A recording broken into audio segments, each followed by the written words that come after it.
puedan conectar. Oramos en el nombre de Jesús que tú puedas, Señor, obrar en sus corazones y que este tiempo de estudio en tu palabra sea un tiempo, Señor, donde podamos meditar, Señor, y entender tu propósito a nuestra vida, Señor. Te damos gracias y oramos en el nombre de Jesús. Amén. Bien, pedirles que muteen sus teléfonos, por favor. O si van a estar conectados con su teléfono, o si alguien los llama, bloquearse la pantalla para que no va a haber distracción, por favor. Bien, hola, Hola, Romero. buenas tardes. Hola, Quelita. ¿Cómo estás? Hola, David. Hola, ¿cómo están? Bendiciones para todos que están ahí. Gracias. Hola. Saludos Bueno, para escuchar. y su familia, a todos. Saludos a Bien. Romeo. Así es, Romeo Sarocchi. Bien, si pueden mutear sus teléfonos, por favor, vamos a comenzar. Ya oramos. Le damos gracias a Dios por este tiempo. Y de nuevo, si alguien, por ejemplo, los llama, mutee su cámara para así no distraerme mientras estoy compartiendo el estudio, por favor. Bien, comenzamos en 2 Corintios, el capítulo 10 esta tarde.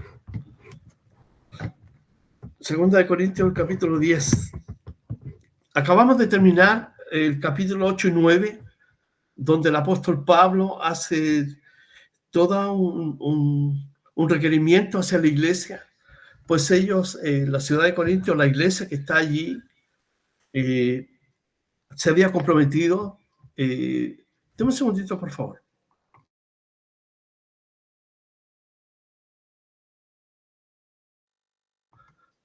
La iglesia de Corinto se había comprometido un año atrás para enviar una ofrenda a la iglesia de Jerusalén.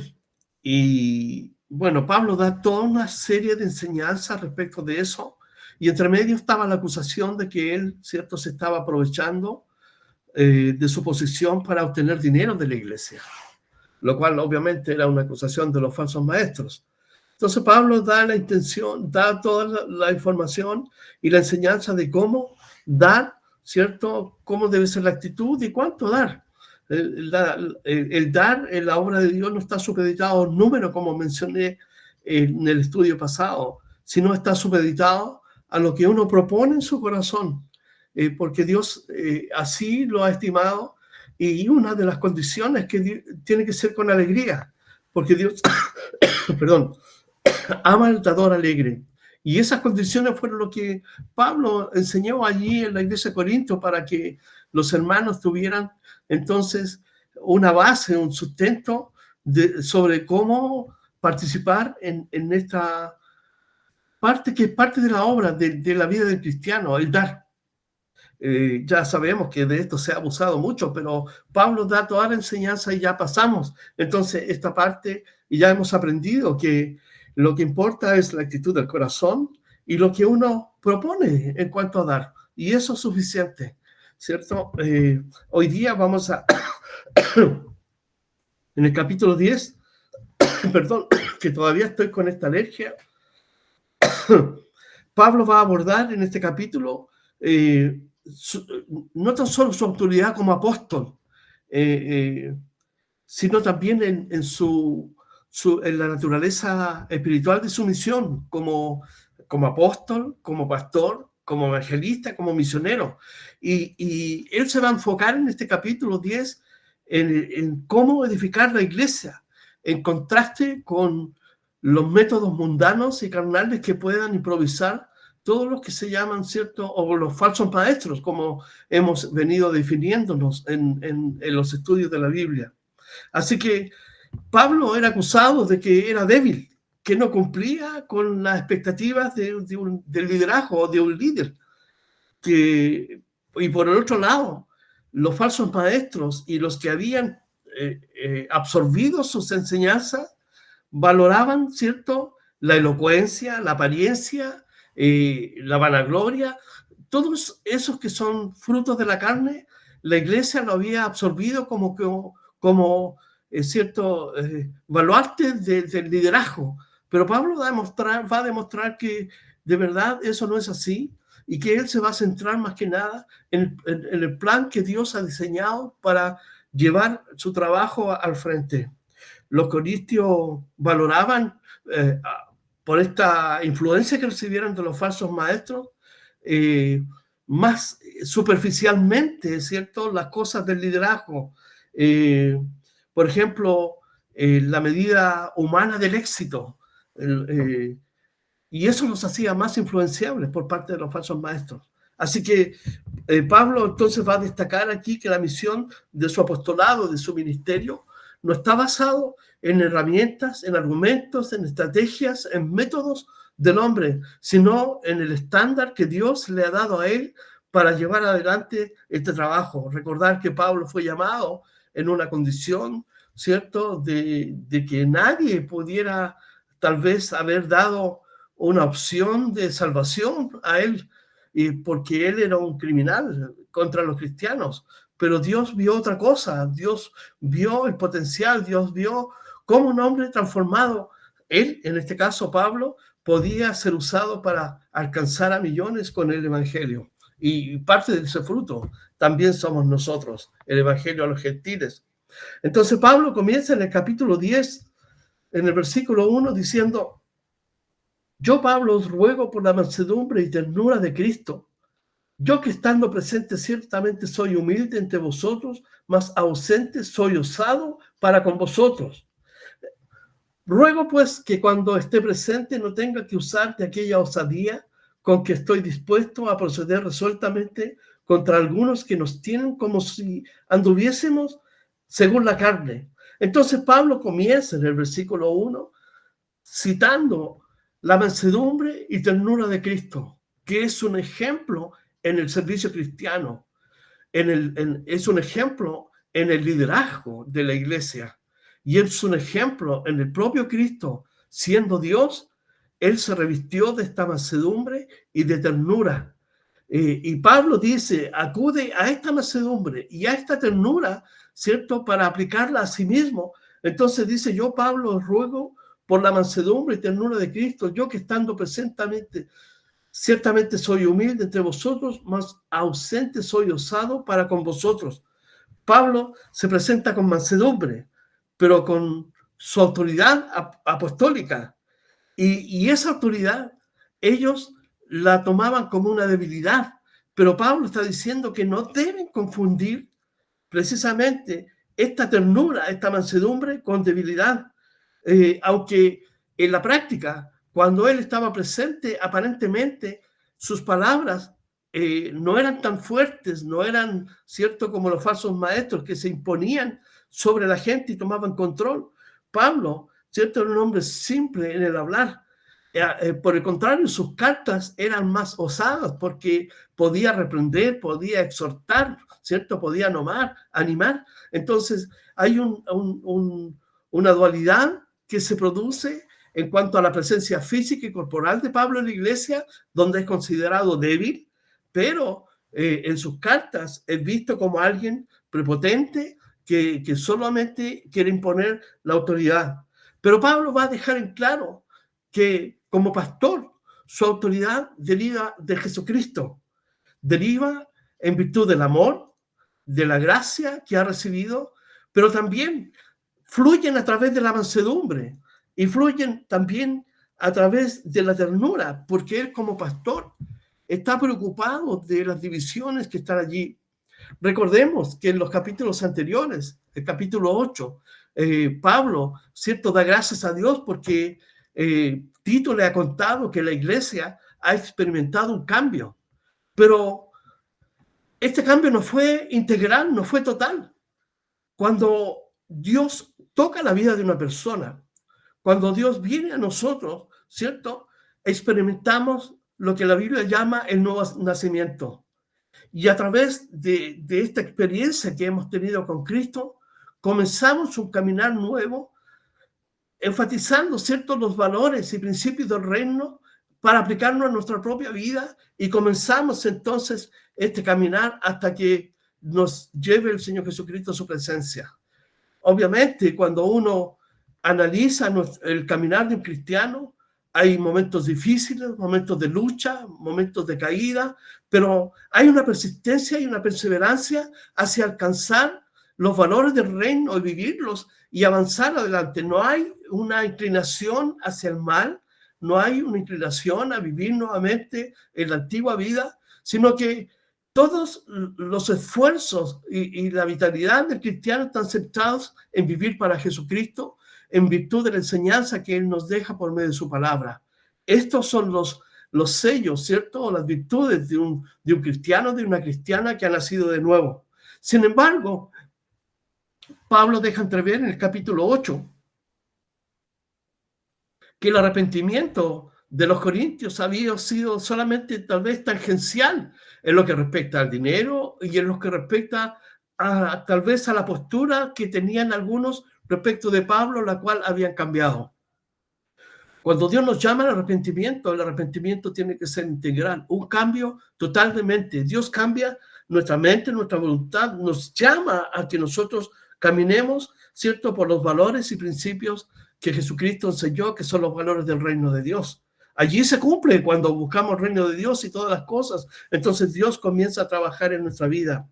Así que Pablo se presenta con mansedumbre, apela a la mansedumbre de Cristo, apela como un pastor, no por imposición, sino por aquello que Dios ha obrado en su corazón en cuanto a su autoridad, ¿cierto? Que está basada en el amor, en el respeto, en la consideración de la dignidad de las personas, ¿cierto? Y no en el abusivo trato que tenían estos falsos maestros. Así que en el versículo 2, cuando dice, ruego pues que cuando esté presente no tenga que usar de aquella osadía con que estoy dispuesto a proceder resueltamente contra algunos que nos tienen como si anduviésemos en la carne. Entonces Pablo desea evitar la confrontación.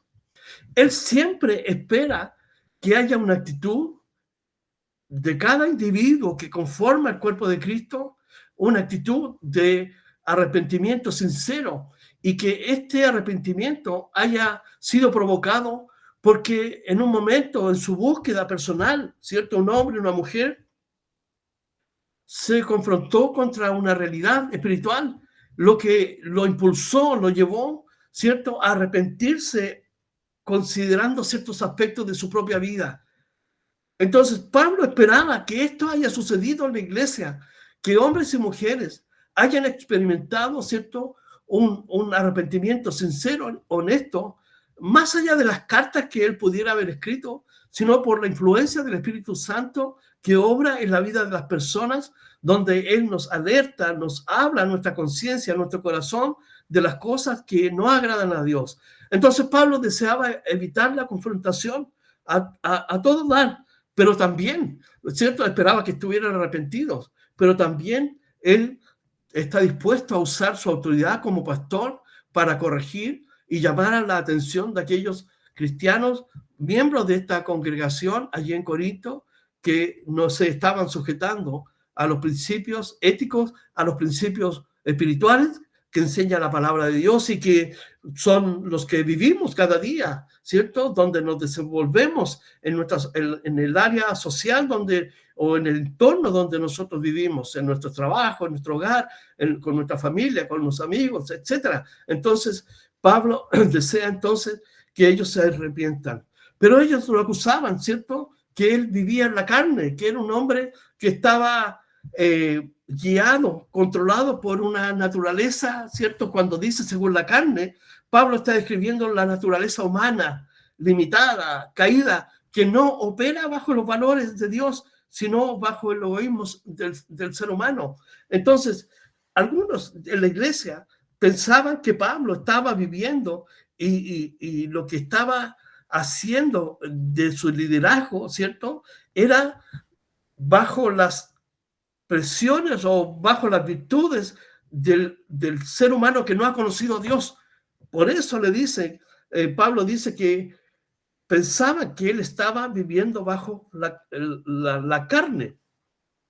Nuevamente, vivir bajo la carne es operar bajo los valores, los principios que regulan al hombre caído, al hombre que está apartado y separado de Dios, que es egoísta, que solamente quiere la gloria. Pablo, por el contrario, ya vimos ya que parte de sus credenciales son precisamente la moneda al revés, es decir, Pablo se presenta humildemente como un siervo de Dios delante de la congregación. Él no está ostentando su posición como apóstol, él no está ostentando, ¿cierto?, de su poder como líder. Al contrario, él apela a la mansedumbre que Jesucristo ha exhibido. Recuerden que Jesucristo dijo que debemos aprender de él, porque él es manso y humilde. Jesucristo habla de sí mismo estas dos cualidades. Por lo tanto, como alguien dijo, la expresión externa de la ternura está en el corazón, pero la expresión externa de esa ternura se manifiesta en un ser manso, en un ser templado, controlado por el Espíritu Santo. Por eso Jesús dijo, aprended de mí, que soy manso y humilde de corazón. Entonces, Pablo era acusado de ser altanero y vivir bajo los términos de la carne, es decir, un hombre gobernado por la ira, por el enojo, que solamente quería absorber de ellos, ¿cierto?, los bienes materiales y no estaba interesado en la espiritualidad, pero nosotros sabemos que no es así. Por eso este capítulo apela, ¿cierto?, a la autoridad apostólica, a la autoridad de un pastor bajo los principios y el estándar que Dios ha colocado en su corazón. Entonces, nuevamente, Pablo desea evitar la confrontación.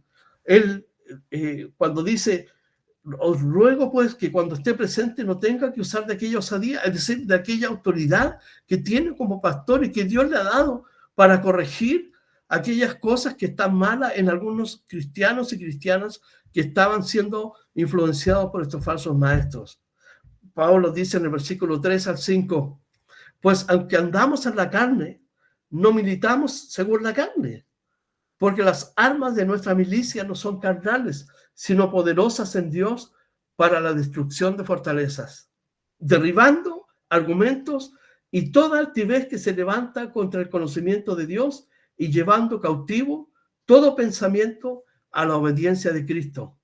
Pablo, entonces, aquí su defensa va a poner, ¿cierto?, su prerrogativa, primero, diciendo que él no vive bajo los términos conceptuales de un hombre gobernado por la carne, que las armas, aunque él está en la carne, es decir, está moviéndose en un cuerpo de carne y hueso, ¿cierto? Y que tiene que vivir, comer y hacer las cosas que un ser humano común, ¿cierto?, realiza todos los días, pero su perspectiva de vida no está basada, ¿cierto?, en el gobierno de un hombre carnal, de un hombre, ¿cierto?, que es controlado por los apetitos de la carne. Al contrario, él dice, pues aunque andamos en la carne, no militamos según la carne. Entonces, Pablo considera que su ministerio es casi una batalla, una lucha, pero que es totalmente distinta a cualquier conflicto humano que uno pueda,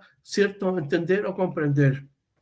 Por eso mismo explica el apóstol Pablo que su batalla espiritual no se libra con artimañas y con métodos humanos. Las armas de su ministerio que uno puede leer entre líneas cuando lee Primera de Corintios, Segunda de Corintios o las otras cartas que él escriban, uno puede dilucidar o encontrar las armas con cuales pelea el apóstol Pablo. Primero, la verdad. Pablo pelea con la verdad. La verdad, ¿qué es la verdad? La verdad, ya hemos dicho que es una persona, es Jesucristo, el verbo hecho carne. Entonces, como dice el libro de Hebreos, que en los tiempos antiguos Dios habló por los profetas, pero en este tiempo Dios ha hablado por su Hijo Jesucristo, quien es la verdad. Entonces, primero, Pablo utiliza la verdad como un arma para su ministerio. Segunda arma que él usa es la fe.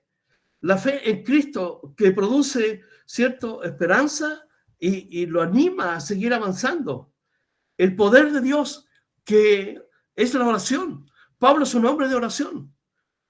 Además, es su vida íntegra. Entonces, sumando, podemos ver cuando Pablo dice que las armas de nuestra milicia no son carnales, entonces podemos descubrir que las armas en las que Pablo descansa y vive son la verdad, que proviene de la palabra de Dios, la fe en Cristo Jesús. Él descansa en el poder de Dios por medio de la oración y su testimonio como un apóstol, como un pastor, como un hombre que vive humilde y mansamente para llevarles el evangelio a ellos. Entonces, estas armas para nosotros como cristianos hoy día en el siglo XXI, la verdad, la fe, la oración, el testimonio, esas armas son indestructibles. Al contrario, estas armas son capaces de destruir toda artimaña, toda argucia, ¿cierto? Que el enemigo levanta como una resistencia espiritual a nuestra propia vida. Tenemos que recordar que como cristianos estamos confrontados a una lucha espiritual. Eso lo sabemos de memoria tal vez, pero es una realidad que experimentamos o podemos experimentar. Recuerden que el apóstol Pablo dice que no tenemos lucha contra carne y sangre. Entonces aquí podemos ver el mismo concepto que se puede traducir. No tenemos, nuestras luchas no son contra personas físicas, no son contra un familiar, un jefe. No, nuestras luchas van más allá de eso. Cuando Pablo descorre el velo de la vida espiritual, entonces Pablo nos habla que nuestra lucha no es humana. Es decir, el cristiano es un hombre, una mujer, donde accede a una dimensión por el nacimiento nuevo, por ser regenerado y pertenecer ahora al reino de Dios, a una dimensión espiritual donde no tan solo está Dios y el Espíritu Santo y los ángeles y los serafines, los arcángeles y los querubines. También Pablo dice que esta lucha no es humana. Allí están los principados, allí están las potestades, allí están los gobernadores de las tinieblas de este siglo, es decir, de este tiempo, que gobiernan y controlan. También tenemos lucha contra huestes espirituales. ¿En dónde? En la dimensión espiritual. Son huestes espirituales, ¿cierto? De una dimensión espiritual. Entonces, cuando Pablo dice que su ministerio no está basado en la carne, es porque él vive en el amor, en la fe, en la palabra, en la oración y en su vida íntegra. Pero además Pablo descorre un velo en Efesios el capítulo 6, si van conmigo al capítulo 6, versículo 10, Efesios 6, del 10 en adelante, Pablo va a decirnos varias verdades que ya conocemos, pero que es necesario recordar para no olvidar el tiempo que estamos viviendo. Y sin perder el contexto también, que Pablo está defendiendo su ministerio y su autoridad como pastor y como apóstol. Y está defendiéndose de las acusaciones de que él no está utilizando astucias y argumentos humanos para gobernar la iglesia. Él está dependiendo de Dios. Él es dirigido por Dios. Pero aquí en Efesios 6:10, Pablo nos dice que nosotros tenemos una armadura de parte de Dios. Una armadura. Y en el versículo 14 nos dice que aquellos que están tomando esta armadura deben caminar en la verdad y deben llevar una vida justa. En el versículo 14, debemos andar en la verdad y vivir en la justicia de Dios. Y ya hemos visto que el justo por la fe vivirá. Y tiene que ver con la clase de vida que vive el nuevo hombre a la luz de las enseñanzas del reino de Dios. Y cuando camina en la verdad es porque camina guiado por los preceptos que nos da la palabra de Dios. Entonces, cuando el hombre que vive en la verdad vive una vida justa, entonces para él cobra las armaduras que nos va a dar el apóstol Pablo, cobra una relevancia y se hace de una realidad concreta. Cuando Pablo nos dice en el versículo 15 que tenemos un calzado, es decir, a la luz de esa verdad debemos caminar en ella. Por eso habla del calzado del evangelio. En el versículo 16 nos habla de un escudo que es la fe, que ya vimos que una de las virtudes de las armas de Pablo es la fe. ¿La fe para qué? Para apagar los dardos de fuego y detener, ¿cierto? El ataque del enemigo. En el versículo 17 nos dice que debemos ponernos el yelmo. Y, ¿cierto? Porque la batalla es nuestra mente y que debemos usar, ahí mismo en el versículo 17, la espada. Pero una persona que no está viviendo la verdad de Dios y que no está viviendo una vida justa, podrá conocer todo el aparato, ¿cierto?, de defensa del cristiano, pero van a ser ineficaces si no está viviendo la verdad de Dios, ni está viviendo una vida justa. Porque podrá citar que él tiene el calzado, que usa el escudo, que tiene el yelmo y que tiene la espada. Pero si no está caminando en la verdad y no está viviendo una vida justa, y recuerden, Pablo enfatiza al final del versículo 17 del capítulo 6, dice que debemos perseverar en oración. En oración. Entonces, la vida comienza del cristiano en la verdad de Dios, pero fluye a través de la oración y a través de una vida justa. Entonces, cuando Pablo dice que las armas de nuestra milicia no son carnales, precisamente porque estamos lidiando con una dimensión espiritual donde hay potestades, principados, hay demonios, hay gobernadores, hay huestes espirituales de maldad. ¿Dónde? En esta dimensión espiritual. ¿Y cuándo? En este siglo, es decir, en el tiempo que Dios nos ha dado para vivir. Entonces, si no fluye la verdad, no hay una vida justa, no hay oración, entonces las armas en sí mismas son ineficaces a la vida de un creyente.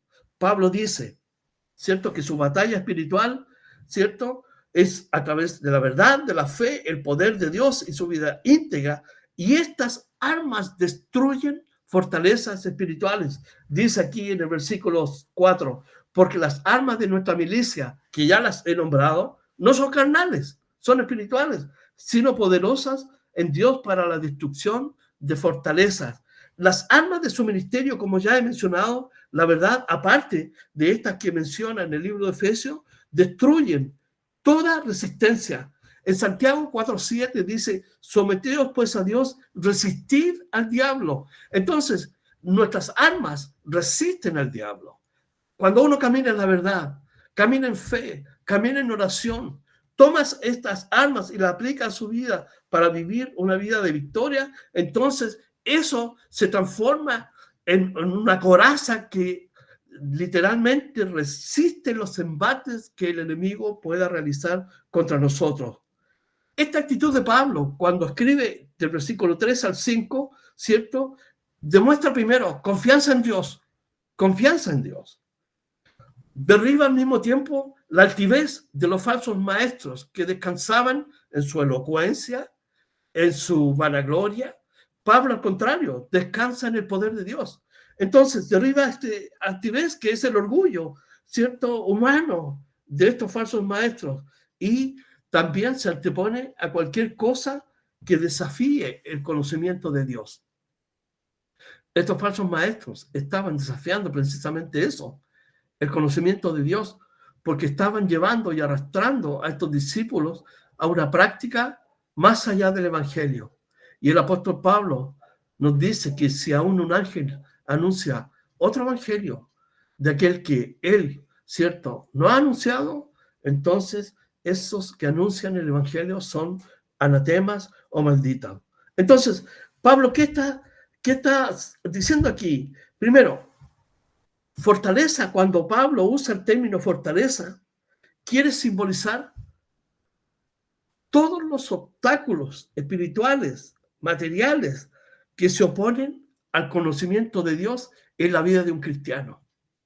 Y esto puede fluir por dos caminos: por la vía de un ataque directo espiritual por parte de Satanás, por medio de un ataque demoníaco, o el ataque de Satanás a través, ¿cierto?, de una persona mundana, de situaciones mundanas que puedan afectar la integridad y el testimonio de un cristiano.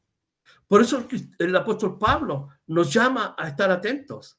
Y Pablo considera aquí que su ministerio es una batalla y nuestra vida cristiana debe ser considerada también como una batalla espiritual.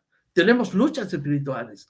Muchas veces no nos explicamos situaciones que nos suceden, pero si oramos, vamos a tener el discernimiento tal vez para detectar de dónde proviene ese ataque. Por lo mismo, Pablo nos ha dicho en estos versículos del 3 al 5 que nuestras almas no son espirituales. La oración no es un alma espiritual, pero trasciende más allá de lo material. ¿Por qué? Porque golpea directamente al trono de Dios. Nos ponemos delante de Dios en oración para presentarnos delante de Él, para confiar que todo lo que sucede en nuestra vida, entonces Dios nos ayuda. Fíjense que en Mateo 15, el versículo 9, Mateo 15, el versículo 9, volviendo a los falsos maestros, Jesús dice que enseñan como doctrinas mandamientos de hombres. Y esto Pablo lo ve como una fortaleza que atenta contra el conocimiento de Dios.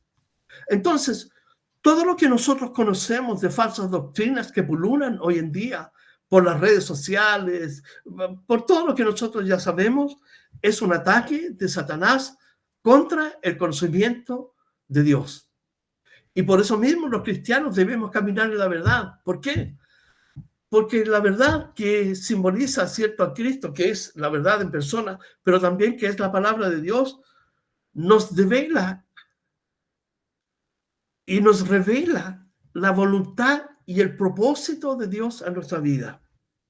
Por eso, nuevamente, volviendo al texto de 2 Corintios 3 al 5, dice, pues, aunque andamos en la carne, no militamos, no servimos, ni vivimos según las estrategias de los hombres que no conocen a Dios y que viven bajo los conceptos y valores que operan en el mundo. Hoy día hay muchos líderes cristianos que operan bajo los valores del mundo, pero atentan contra el conocimiento de Dios. Pablo dice, nosotros no somos así, porque las armas de nuestra milicia no son carnales. La fe, la verdad, el poder de Dios por medio de la oración, la vida, ¿cierto? Esas armas no son carnales, sino poderosas en Dios para la destrucción de fortalezas. Tenemos el calzado para caminar en la verdad, el escudo de fe, ¿cierto? Para resistir y atajar los ataques del enemigo, el yelmo para vencer nuestras luchas en nuestra mente cuando el enemigo nos ataca, y la espada para usar la palabra de Dios. Fíjense, y aquí quiero decir algo importante. Cuando hemos orado por algunas personas, ¿cierto?, para que conozcan a Cristo, nosotros apelamos que alguien vaya o a través de un sueño, pero ¿sabe qué? O una experiencia. Pero eso, un sueño, una experiencia, la verdad, no tiene ningún impacto en la vida de las personas. Tal vez un sueño pueda ser algo así, ¿cierto?, importante para esta persona, que revele algo, pero y tal vez el efecto va a ser un par de días. O de otra manera, ¿cierto? Cuando apelamos que un sueño o una experiencia, pero lo único que tiene un verdadero impacto permanente en la vida de una persona que está buscando sinceramente conocer a Dios es la palabra de Dios. Porque Jesucristo dijo, ¿cierto? Y el profeta Isaías dijo, se seca la flor y se marchita la hierba, pero la palabra de Dios permanece para siempre. Así que el efecto de la palabra de Dios no es temporal, es permanente en aquellos que están buscando decididamente conocer a Dios. Por lo tanto, cuando oramos por las personas para que conozcan a Dios, tenemos que orar que la palabra de Dios sea usada por el Espíritu Santo para traer convicción de pecado a ellos. Pero volviendo al contexto, Pablo usa armas, ¿cierto?, que son espirituales para destrucción de fortalezas, simbolizando aquellos obstáculos espirituales y materiales que ya les he dicho, y mentales también, derribando argumentos y toda altivez que se levanta contra el conocimiento de Dios y llevando cautivo todo pensamiento ¿a qué? A la obediencia a Cristo. Entonces, el resultado de vivir en la verdad, de vivir una vida justa, de vivir en oración, el resultado de tener, ¿cierto?, una relación personal diario con Dios, ¿cuál es? Llevar nuestra vida, nuestro pensamiento, nuestras actitudes, todo nuestro ser, todos nuestros pensamientos en obediencia a Jesucristo. No hay otra verdad, no hay otra forma de hacer que así sea. Por el camino de las experiencias emocionales, esto no va a resultar. Por el camino de los sueños, esto no va a resultar. Ni de un ángel, porque el apóstol Pablo mismo dice, si un ángel viniera y dice otra cosa, es anatema. Pero el camino de la obediencia lleva cautivo, ¿cierto?, nuestra vida hacia él. Y Pablo les está señalando a él que su ministerio, su testimonio, su forma de proceder, de dirigir y guiar la iglesia, nunca ha sido bajo procedimientos carnales, sino a través de armas espirituales que destruyen toda fortaleza y toda altivez. Es decir, con estos principios que estoy compartiendo, nosotros podemos detener toda artimaña del enemigo y todo argumento que se levante contra el conocimiento de Dios. ¿Por qué? Porque la palabra nos dice que nuestras armas son poderosas para destrucción de fortalezas. Así que cuando hablemos con alguien, usemos la palabra de Dios. Cuando compartamos el evangelio, usemos la palabra de Dios. En los años 70, 80 funcionaban, ¿cierto?, las estrategias de experiencia como en ventas. Hay una técnica que se llama la técnica de la carreta. Esto, ¿qué significa? Supongamos que yo quiero venderles a ustedes una tarjeta de crédito. Usted trabaja en una empresa y yo llego delante de usted y le digo, mire, vengo del banco, ¿cierto?, de la tarjeta Masterplop, vengo a regalarle una tarjeta y quiero decirle que su gerente, el gerente, el subgerente, el jefe de operaciones y el jefe personal acaban de recibírmela. Por lo tanto, esto es de verdad como un testimonio para que usted pueda recibirla, porque si ellos ya lo recibieron, usted puede entonces también recibirlo. Esta estrategia, muchos la usan en el campo del evangelismo y todo eso. Eso no sirve. Eso no sirve. La experiencia de otros no sirve. Aquí es la cruz de Cristo la que impacta la vida de las personas. Como testimonio, Martín Lutero, cuando fue a Roma en búsqueda, ¿cierto?, de conocer más respecto de la verdad y de lo que sucedía allí, cuando llegó a Roma, quedó decepcionado, impactado de lo que él vio, del abuso de la iglesia de Roma con las indulgencias, con todo lo que estaba pasando con la mariolatría, las confesiones y todo eso. Y él, como un acto de penitencia, subió las escaleras allí dentro del Vaticano, las escaleras, subió de rodilla, iba subiendo de rodilla y de pronto el Espíritu Santo, porque él estudiaba las Escrituras, él leía la palabra, era un hombre de oración. El Espíritu Santo le dice, el justo por la fe vivirá. Se paró, se limpió las rodillas y se mandó a cambiar nuevamente a Alemania. ¿Y cuál fue el resultado de eso? Una gran revolución espiritual. A través de él, Dios obró, ¿cierto?, esta gran reforma donde los cristianos que amaban a Dios se independizaron de esta hegemonía y poder y control que tenía Roma sobre las personas, donde ellos decretaban a través de sus dogmas lo que podían o no podían hacer. Y cuando descubrieron la palabra de Dios, encontraron la libertad de esa vida religiosa.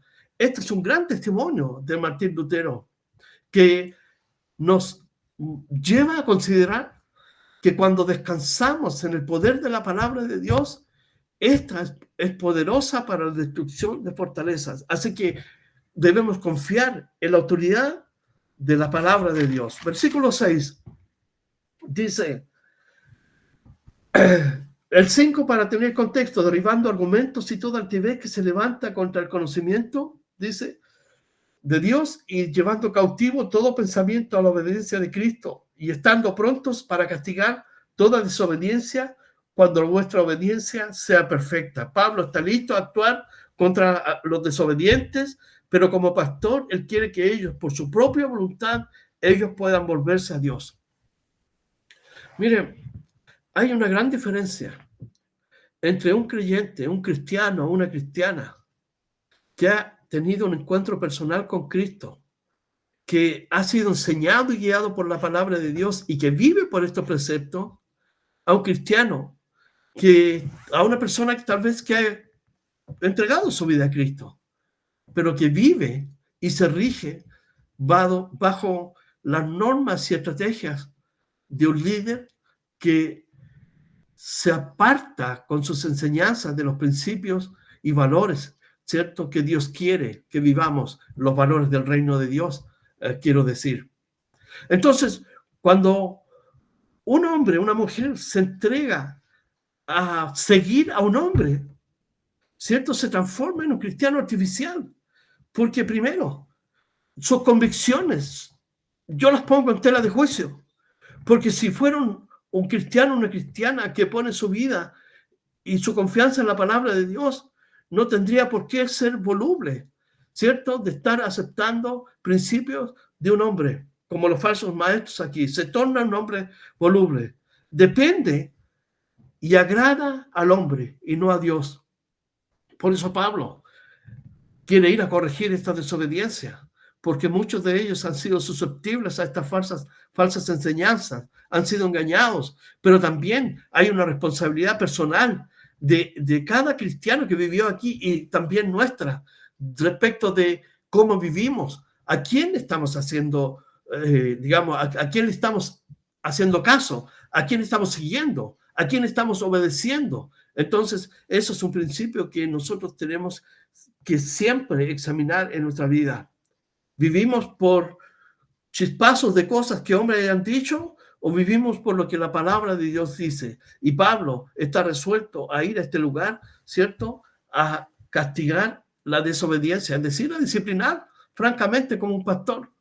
A pesar de que ellos pensaban que Pablo, por su apariencia y que su palabra era débil y que sus cartas eran fuertes, pero Pablo está diciendo aquí no, que hay una consecuencia en lo que él escribe y en lo que él dice también físicamente. El versículo 7 dice, miráis las cosas según la apariencia.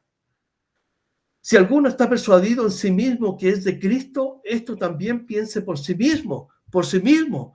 Es decir, está hablando de que cada uno juzgue su propia vida a la luz de la palabra de Dios, no en virtud de lo que otros puedan decir de uno, sino de lo que Dios puede decir de uno. Dice entonces, esto también piense por sí mismo, como Él es de Cristo, así también nosotros somos de Cristo.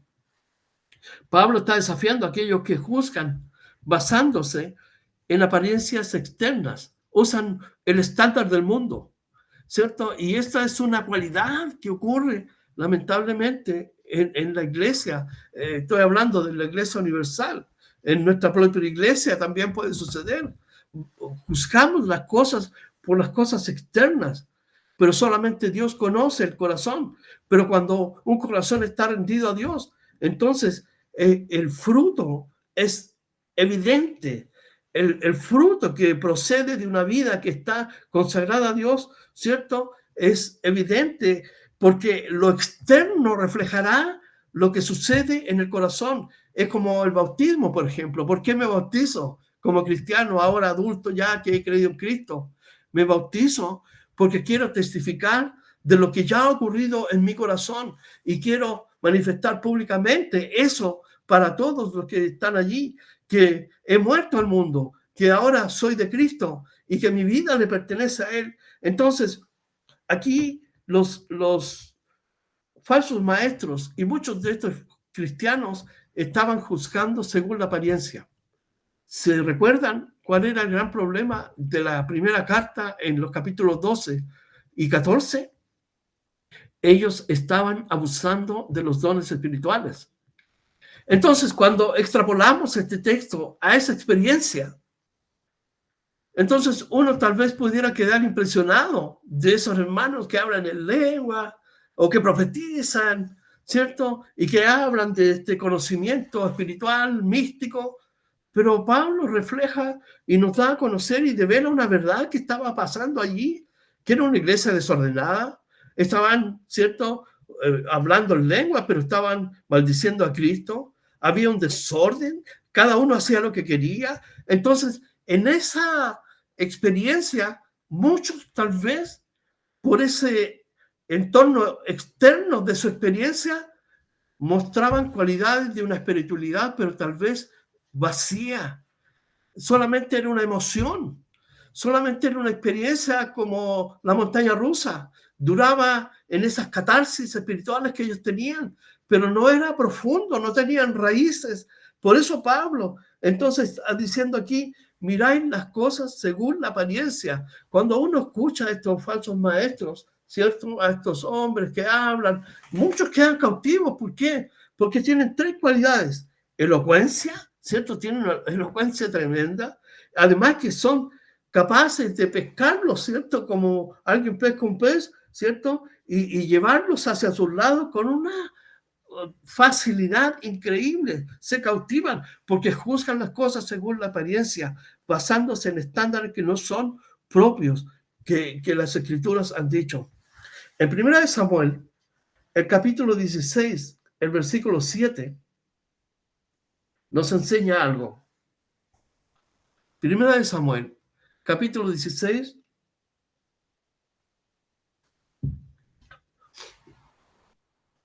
versículo 7. Esta es la experiencia que tiene el profeta Samuel, que al mismo tiempo fue un juez para Israel. Fue un sacerdote también. Cuando Dios rechaza a Saúl y Dios le pide que vaya a la casa de Isaí, porque allí, ¿cierto?, él tenía que ungir al nuevo rey de Israel. Y Samuel, como todo ser humano, y como en el contexto del versículo 7, juzgamos las cosas muchas veces en lo externo, Samuel cayó en la trampa también. Y Dios sale al paso para hablar con él y le dice en el versículo 7, y Jehová respondió a Samuel, no mires su parecer, porque ya habían venido todos los hermanos de David. Algunos eran extraordinariamente hermosos, tenían una apariencia, cierto, cautivadora, pero Dios le dice, no mires su parecer, ni lo grande de su estatura, porque yo lo desecho, porque Jehová no mira lo que mira el hombre, pues el hombre mira lo que está delante de sus ojos, pero Jehová mira el corazón. Volviendo a 1 Corintios 7, Pablo les dice, miráis las cosas según la apariencia. ¿Se dan cuenta que esta es una experiencia transversal a las generaciones? Muchas veces juzgamos las cosas por su ropaje, pero Dios, y por eso Dios juzga las cosas por otra cosa. Su línea, ¿cierto?, de mirar las cosas es ver nuestro corazón. Él mira el interior del ser humano, porque aquí reside realmente lo que somos delante de Él. Intelectualmente podemos ser una cosa, ¿cierto? Socialmente podemos ser otra, pero Dios mira la esencia del corazón, del ser humano, que es el corazón. Entonces, lo mismo estaba sucediendo aquí. Ellos estaban juzgando según la apariencia. Si alguno está persuadido en sí mismo que es de Cristo, esto también piense por sí mismo, que como Él es de Cristo, así también nosotros somos de Cristo, ¿cierto? Se da en muchas iglesias, ¿cierto?, que miran con desdén a otros cristianos. No, estos no son cristianos.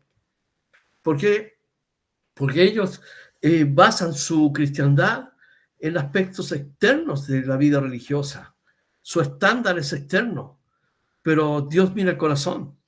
Y eso es maravilloso, porque Dios nos conoce y sabe dónde estamos.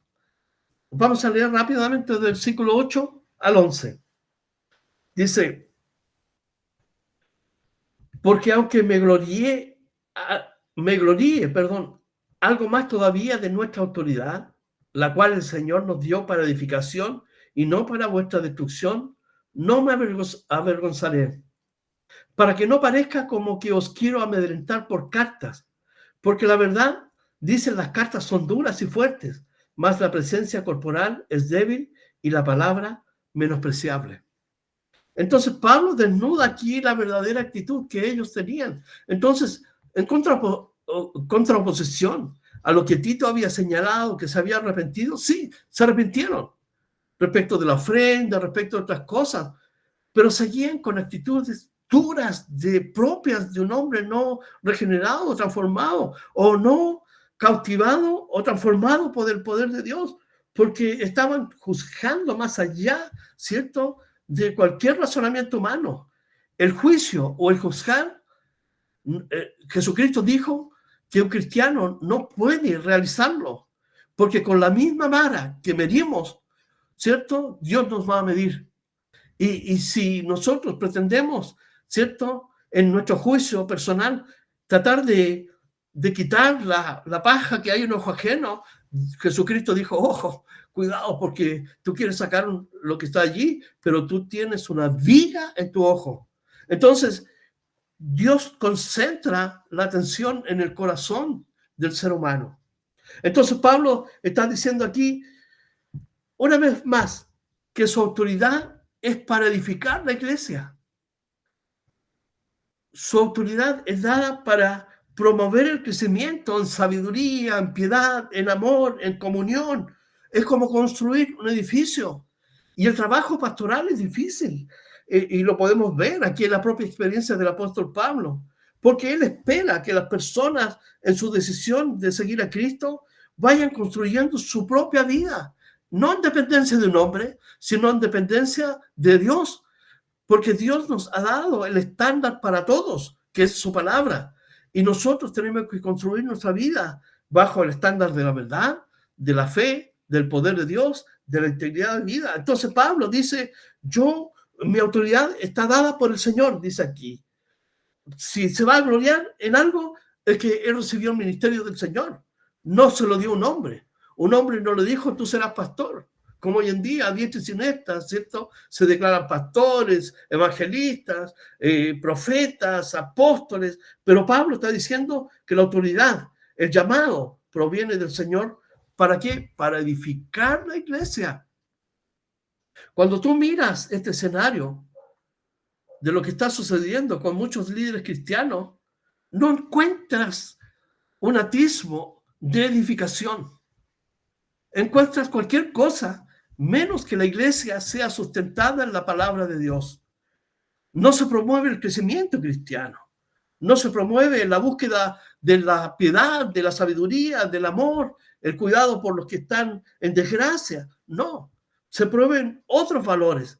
Al contrario, encontramos en muchos de estos libros que castigan a la iglesia. ¿No les suena conocido esto? Si tú no das tu dinero, Dios no te va a bendecir. Eso es castigar a la gente. Así que Pablo señala que su actuar siempre es coherente con sus palabras y con sus hechos.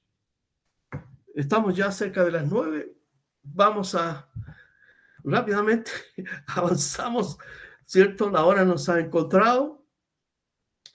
Pero voy a terminar con el versículo 12. Dice, porque no nos atrevemos a contarnos ni a compararnos con algunos que se alaban a sí mismos. Pero ellos, midiéndose a sí mismos por sí mismos y comparándose consigo mismos, no son juiciosos. Fíjense que Pablo aquí está hablando de los falsos maestros, de los cristianos que viven de experiencias y externalizan, ¿cierto? Y eso externo lo catapultan como algo glorioso en su vida, sin considerar que tal vez su corazón esté lejos del Señor, como Israel. Dios le dice por Isaías, por Oseas, por Miqueas, ¿de qué me sirven sus sacrificios? ¿De qué me sirven sus holocaustos? Si su corazón está lejos de mí. Han dejado la justicia, la misericordia, han dejado el amor.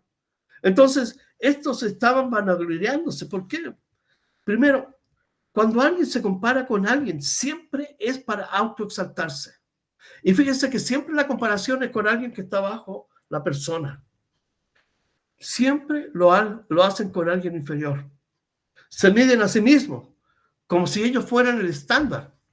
pero nuestro estándar es compararnos con Jesucristo. Jesucristo es nuestro modelo. No en vano, Hebreos dice que debemos poner los ojos, ¿cierto?, en el autor y consumador de nuestra fe, que es el estándar que rige, es el modelo, la regla con la cual debemos medirnos. Entonces ellos estaban practicando, ¿cierto?, esto de valorarse a sí mismo, una práctica evidente, carnal y totalmente carente de juicio. Pablo sugiere que la medida de su ministerio es dada por Dios y no por los estándares humanos. Es decir, la iglesia se sustenta primero porque Cristo la sustenta. Él dijo que las puertas del infierno no van a prevalecer contra ella. Pablo nos ha dicho aquí que nuestras armas no son carnales, son espirituales para la defensa, ¿cierto?, del conocimiento de Dios, porque el ataque es al conocimiento de Dios. Y todo lo que atente contra el conocimiento de Dios se transforma en una fortaleza y tenemos las armas para defendernos, la fe, la verdad, la oración, el poder de Dios, el testimonio.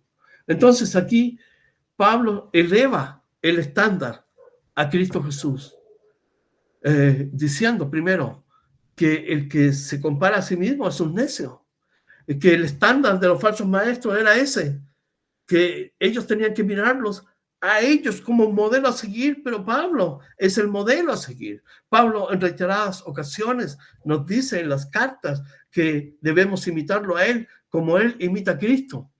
¿Y por qué dice esto? Porque los cristianos, muchos de ellos ni siquiera conocieron a Jesús. Su experiencia con Cristo está basada en lo que Pablo les enseñó de Jesucristo. Por lo tanto, cuando Pablo se coloca como un estándar, es porque él verdaderamente está siguiendo a Jesucristo. Es un modelo a seguir. Imítenme a mí, así como yo imito a Cristo. Entonces, usted y yo no hemos visto a Cristo, pero tenemos las enseñanzas.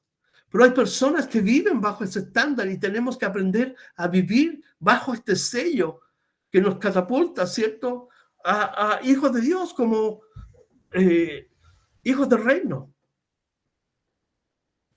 No hay que confundir esto con vivir por obras.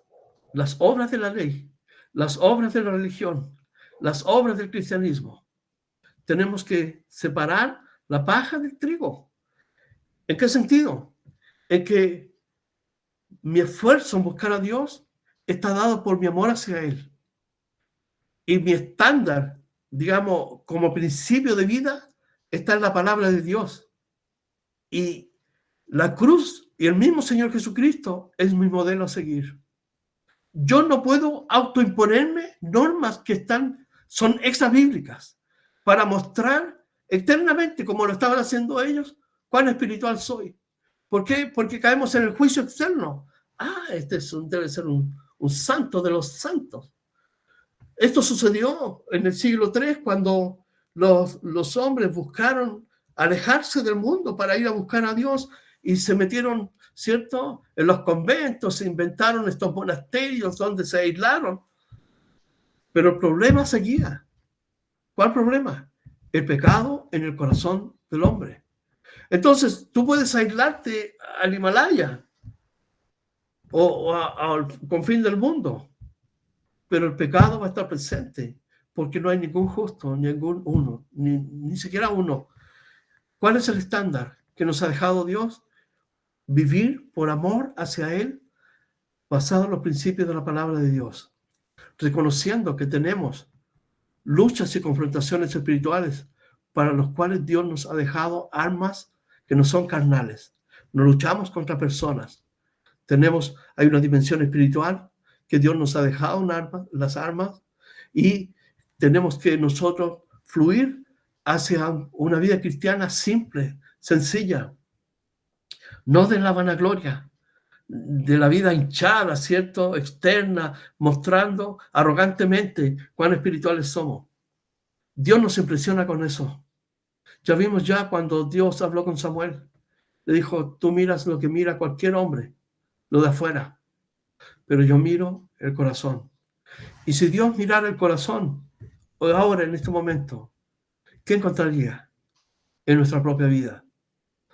A Dios no le impresiona lo hermoso que oremos, ni cuánto repitamos, porque el propio Jesús dijo, no crean que por su vana palabrería serán escuchados. No hagan como los gentiles, sean escuetos y directos. ¿Cómo impresionaríamos a Dios? Con un corazón humillado delante de Él. Un corazón sencillo, humilde, que reconoce su incapacidad y que la capacidad que viene de Dios nos capacita para seguir viviendo esta vida de Cristo hasta encontrarnos con Él y que, dicho sea de paso, puede ser en cualquier momento. Vamos a orar. Padre, esta noche queremos darte gracias una vez más por tu palabra, Señor, que nos enseña a vivir, Señor, y a entender las cosas que tú no quieres ni gustas. Señor, nos has enseñado que tenemos una lucha espiritual. Por lo tanto, tenemos que reconocer que hay cosas que vienen de afuera que son ataques del enemigo.